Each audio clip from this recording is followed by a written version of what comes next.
Esta presentación abarca los elementos de la comunicación, funciones de la comunicación, barreras de la comunicación, bloqueos de la comunicación oral, recursos de la expresión oral, lo que es la entonación, el ritmo, el volumen, la voz, la pausa, el énfasis y el silencio. Esa vendría siendo la primera parte de la presentación.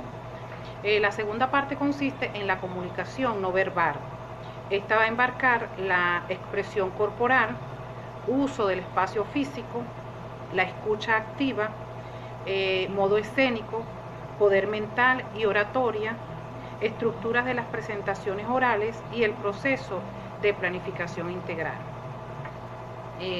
Empezando con el primer punto, vamos a hablar un poco de lo que es la comunicación oral.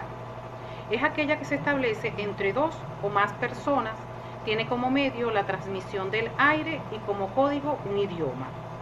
Cada técnica empleada con el fin de intercambiar ideas tiene un campo de aplicación muy variado, entre las que figuran el personal, el social, el profesional, político o científico, entre otros. Sea cual sea el momento, el lugar o la circunstancia, comunicarse es un proceso inevitable del ser humano. Los elementos de la comunicación engloban lo que es el emisor, que es la persona o personas que envían el mensaje. El receptor, la persona o persona que recibe el mensaje. El canal es el medio por el cual se envía el mensaje. El código, signos y reglas empleadas para enviar el mensaje. La interferencia o ruidos, esto viene siendo cualquier perturbación que sufre la señal en el proceso. La retroalimentación es la condición necesaria para la cual se interactiva el proceso de comunicación. Las funciones de la comunicación oral por medio del lenguaje hablado. Este se ocupa de transmitir ideas, mensajes, pensamientos, sentimientos, y del mismo modo recibimos los mensajes que otros nos dirigen. Si tomamos el esquema general y básico de la comunicación, tenemos emisor, mensaje y receptor. Podemos adoptarlo a la comunicación oral, hablante, mensaje, oyente. De los elementos de estos esquemas se derivan las funciones. Función representativa, esta está relacionada con el mensaje cuando este es descriptivo o informativo. La función emotiva o expresiva, cuando el hombre expresa sus sentimientos. La función apelativa, esta viene a enmarcar que es la parte del oyente que recibe una respuesta por parte de las órdenes, consejos y por parte de órdenes, consejos e instrucciones. Hablando del bloqueo de la comunicación, este se da, uno de los elementos del bloqueo de la comunicación es la discrepancia, que no se aprecia la opinión ajena, el perjuicio, anticiparse y juzgar, negativo del cambio. ¿Para qué cambiar si hago todo perfecto? O sea, que viene siendo negativo el cambio. La reputación, buscar fallas, errores, defectos. La hipocresía, gustar, engañar, fingir, falta de franqueza y honestidad. Mal oyente, falta absoluta de interés de escuchar y escuchar al resto. Podemos entender como barrera de la comunicación a todos aquellos factores que impiden la comunicación, deformando el mensaje y obstaculizando el proceso, mediante el cual se lleva a cabo los procesos de la comunicación. Estos procesos se pueden dar como ideas preconcebidas, rechazos de información contraria, significados personalizados, motivación, interés, credibilidad de la fuente, habilidad de comunicación, clima organizacional y complejidad en los esquemas y en los canales. Los bloqueos corporales se usan cuando intentamos frenar algún intercambio o mensaje entre uno mismo y otra persona, con el cual nos estamos comunicando. Muchas veces, como primera medida, se suelen emplear para estos elementos físicos que se interpretan entre las personas, como tomar un libro, cómo coger un periódico, cómo ponerse unas gafas oscuras. Esos son los ejemplos dentro de que damos con los bloqueos corporales de la comunicación. Los recursos que vienen siendo los más eficientes para una expresión oral, estos pueden embarcar técnicas y trucos para hablar en público, ya que hablar en público o ante medios de comunicación provocan con frecuencia nerviosismo o temores. para quien no está habituado o acostumbrado a hacer esto, pues. Pero existe un conjunto de recursos que se engloban en la ciencia retórica que pueden ayudarnos a vencer estos obstáculos y a mejorar nuestra confianza y capacidad para hacer llegar nuestro mensaje de forma nítida, precisa y eficiente. Las características de una buena comunicación van a englobar la claridad. Esta es la manera como se exponen las ideas y cómo son definidas, ¿verdad? La terminología común y el alcance que tienen estas. Si hay que emplear palabras que representan dudas del auditor, mejor detenerse es aplicarlas para que puedan ser comprendidas. En lingüística, la expresión oral es el conjunto de técnicas que determinan la pausa, ¿verdad?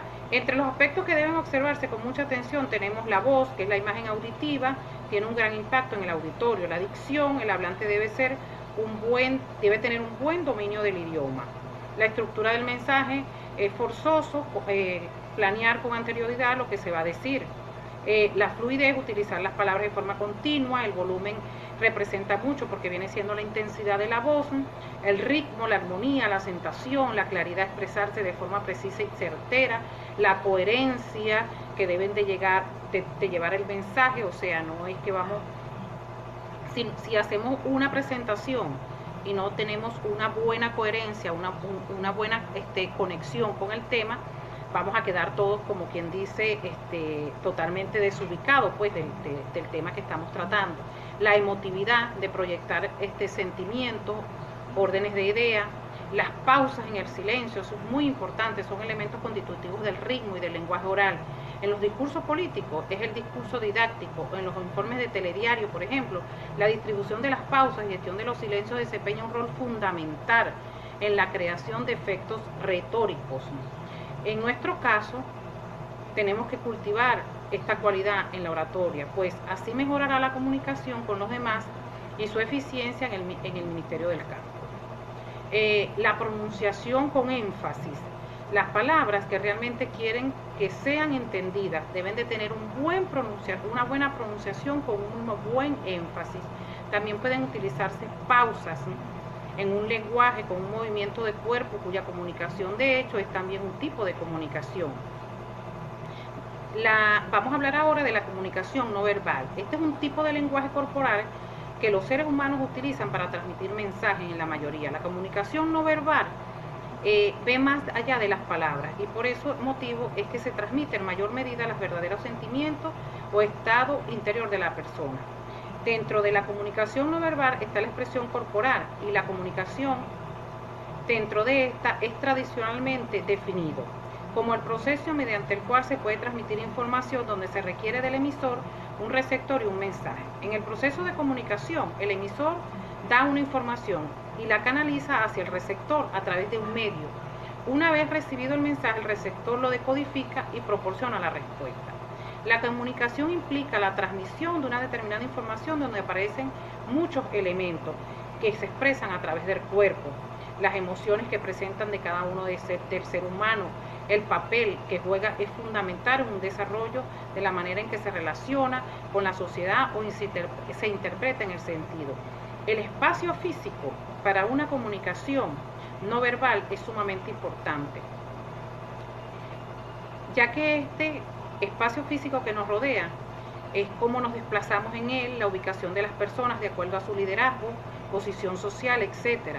Distancias interpersonal según la situación, según los estudios, las personas consideramos nuestro espacio vital es total. La escucha activa en la comunicación no verbal consiste en una forma de comunicación que demuestra al hablante que el oyente le ha entendido. Existen varios niveles de escucha que se pueden emplear dependiendo de que el nivel de entendimiento se alcance en cada caso, como parafrasear, reflejar el estado emocional, validar, estar completamente de acuerdo. En cualquier caso se puede cualificar lo que se dice como una opinión propia y no como una afirmación discutible. El miedo escénico es, como en esta presentación oral, que es un video que vamos a realizar, se nos presenta mucho lo que es el miedo escénico, pues. Este sucede por varios motivos. Uno de los principales es que el público no le es indiferente a la persona. Así nosotros no tengamos un público en esta presentación que estamos haciendo, pero sigue siendo para mí un miedo escénico, o sea, lo considero como un miedo escénico. Y esta se siente evaluada por él mismo, tiene miedo al rechazo y por ello siente la responsabilidad de gustar y estar a nivel de los asistentes, de lo que esperan, pues el mensaje que tú vas a transmitir. En este sentido, puede hablarse de que se trata de un miedo con una función positiva y adaptativa, que se encausa bien sea por llevar a la persona a esforzarse y sacar lo mejor de sí misma ante la audiencia. El poder de la oratoria. La oratoria ha estado desde los comienzos de la historia. Desde que empezó el liderazgo, hoy por hoy, la oratoria se ha convertido en un imperioso poder para el hombre. Es una estrategia que se puede utilizar en cualquier momento. Hablar en público y saber utilizar la voz es clave a la hora de impactar a la audiencia. La oratoria nos motiva a vencer el nerviosismo, ayuda a dominar la nitidez y el miedo, brinda seguridad emocional, física y personal. La estructura de la oratoria viene a embarcar todo lo que es en la exposición oral, en lo que son las ideas principales, secundarias, cierre, introducción, presentación del expositor. Al iniciar la presentación, el expositor debe hacer las cosas como muy sencillas, saludar al público, interfacial, motivarse. Una de las partes más importantes que generan interés en la audiencia es la presentación de la imagen.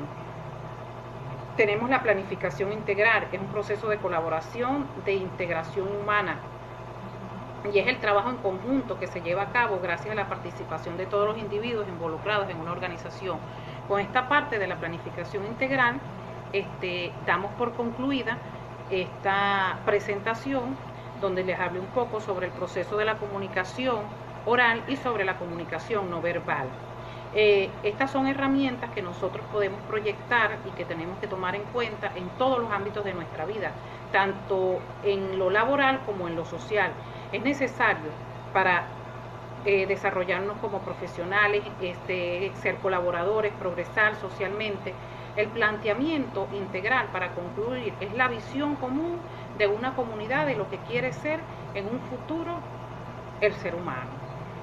Buenas tardes, y mi nombre, para concluir, nuevamente, Juana Alice Morales, estudiante de la Cátedra de Derecho de Comunicación Oratoria, cumpliendo con la tarea número 3. Muchísimas gracias. Hasta luego.